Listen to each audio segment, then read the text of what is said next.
Hello everyone and welcome back to my YouTube channel. Today we're going to be covering the local elections in the United Kingdom. Now, in my previous video, we discussed the Northern Ireland election results and how they could impact a united Ireland or Northern Ireland itself. Now we're going to be taking a look at the rest of the UK, which, while not having elections for devolved areas such as Scotland or Wales, still had a lot of major things happen. First, let's talk about councils. Councils are kind of like state governments, only they're smaller. In overall councils, the Conservatives plummeted, losing 12 councils, while Labour gained 7, the Lib Dems gained 5. But wait, I know what you're thinking. You're thinking, what in the world are these councils? Why do they matter? Who's winning? Why are you just giving us numbers? So, let's go into that. Every 4 years, councils and councillors are elected in the United Kingdom in certain areas. However, not every council or councillors are elected in the same amount of time.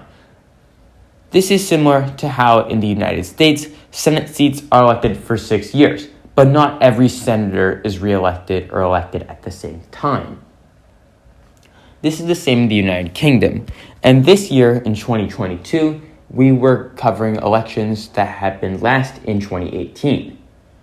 Back in 2018, Jeremy Corbyn was still the leader of Labour, and Theresa May was still the leader of the Conservatives. At the time, Labour was about even with the Conservatives in most polls. However, Labour destroyed the Conservatives in that election. This is because nearly all of the United Kingdom's cities at the time were having election, while much of the rural areas sat the elections out. And as the rural areas voted more for the Conservatives and the cities more for Labour, this meant Labour was bound to do better. However, it would be quite blasphemy to say that the Conservatives suffered anything more than a catastrophic defeat. Boris Johnson has been suffering from numerous scandals as of late, especially surrounding many things he did with his aides during lockdown, such as supposed beer parties. The Conservatives had previously had some questions over whether to keep Boris Johnson as their leader and as Prime Minister, but ultimately they elected to keep him. And the public has apparently reacted with fury. The Conservatives lost 12 councils, while Labour gained 7, and the Conservatives lost 400 councillors, while Labour gained 240 and the Lib Dems gained 188. However, as you can tell from this, it's not so good for Labour as may be expected. While traditionally the United Kingdom has had a 2.5-party system, with the Conservatives and Labour battling for the top spot, with the Lib Dems claiming third place. However, in the past 20 or so years, the Lib Dems have lost some support, while a new party, the Scottish National Party or the SNP, has rose to compete for that third spot. And now, with the Conservatives losing 400 councillors, it seems Labour is suited to do well. But they're not in any way suited to win a general election.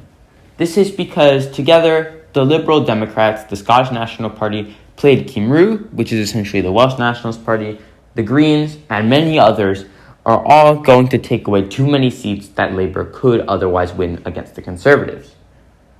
The Conservatives losing many councils and councillors was offset somewhat by limited Labour gains. The Conservatives gained a few seats here and there around the country, but Labour had distinct successes.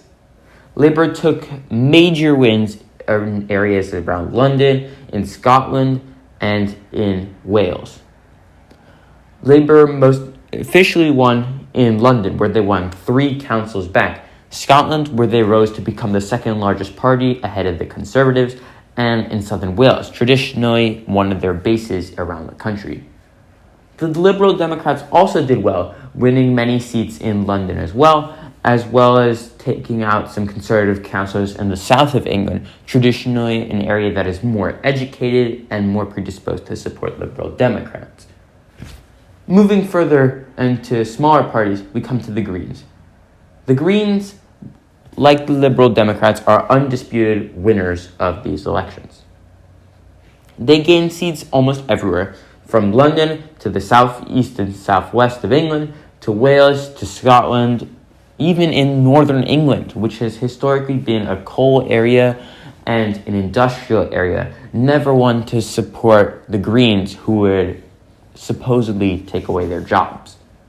Moving over to the Scottish National Party, we see that once again, because independence has become so polarizing of an issue, the Scottish voted for the Scottish National Party. The Scottish National Party probably won slightly under 50% of the vote, but they still maintained absolute dominance throughout Scotland, even gaining a council. And last out of the parties, we come to Plaid Cymru, the Welsh Party, the Welsh National Party. And we see that they have won outside their traditional heartlands. Traditionally, Wales has had a nationalist belt that runs from the northwest to the southwest. And outside of that, the Welsh nationalists have never really won many votes. But now, the Welsh nationalists have won in traditional Labour areas, traditional Conservative areas, and they gained 3 councils, adding from their one before to achieve 4 councils. So, it's clear who lost. The Conservatives lost. And it's clear who won. The Liberal Democrats won, the Greens won, and you could argue the SNP, Plaid Cymru, and Labour as well. So, what can be done to make sure the Conservatives don't win again from the point of view of the other parties?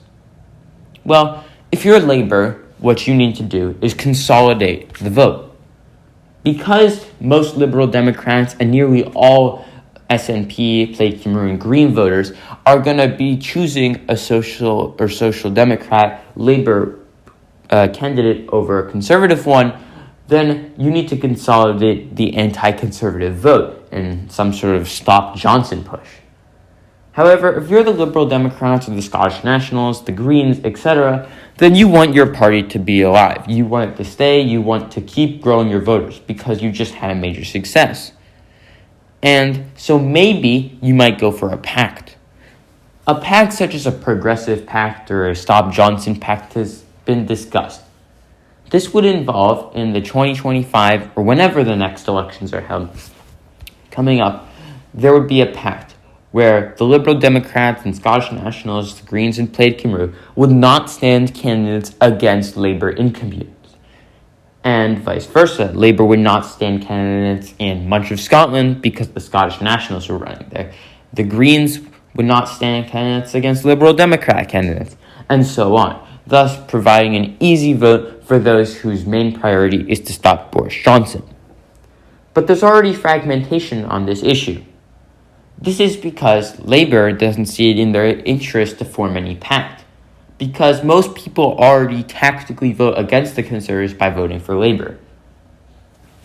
Lastly, we turn to the Conservatives. The Conservatives have essentially 2 options right now. One is they can essentially disregard the results of the local elections and continue to push forward and struggle on for the next 3-ish years with Boris Johnson as their leader. Or they can do some sort of leadership election to see if the Conservative Party's members actually support Boris Johnson. Because it's clear that not all of them do, as many defeated incumbent councillors said that Boris Johnson was the reason the Conservatives lost. And just like Theresa May, when you stop being an electoral asset to your party and instead turn into a liability, you are no longer valued by the party. I don't know what will happen next, but I think something is clear. Boris Johnson is not the most popular person in the UK right now, and is absolutely a liability for the Conservative Party. Thank you for listening, and I'll see you next time.